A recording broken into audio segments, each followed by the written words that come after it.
I have with me Ms. Rekha Shukla, the Commissioner of CBDT.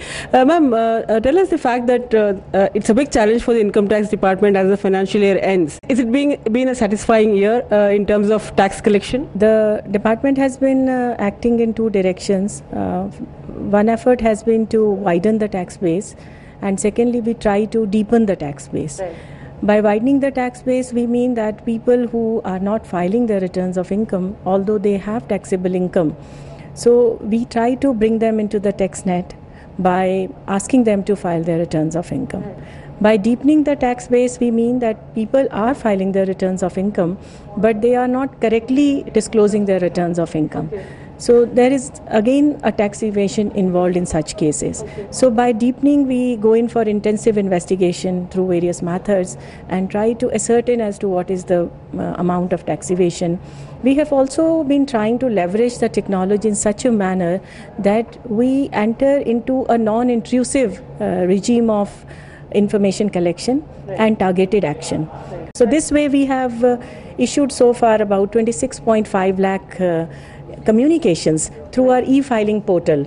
The tax department has tried to make the process very simpler through the online submissions and your web portals. No, so far we have collected 3,500 crore of tax in the form of advance tax and in the form of regular tax. How do you plan to rectify these things and to speed up this entire process of refund of tax? If at all there are delays in the refund, the reason is attributable to the taxpayers themselves. Either they fill up their PAN incorrectly, or they fill up their addresses, or there is a change in the address and they do not notify the CPC. So it becomes very, very difficult to establish a communication with the taxpayer. So last year we introduced a column where they were asked to fill up their own mobile number.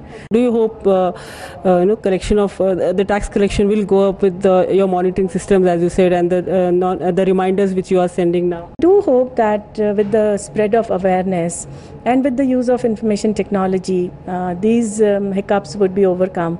As the procedure becomes easier, it will also be easier for the taxpayers to approach the tax department to declare the taxes and pay the taxes, which will be mutual benefit to the taxpayer as well as the tax department. Asha Khanam, DD News, Bangalore.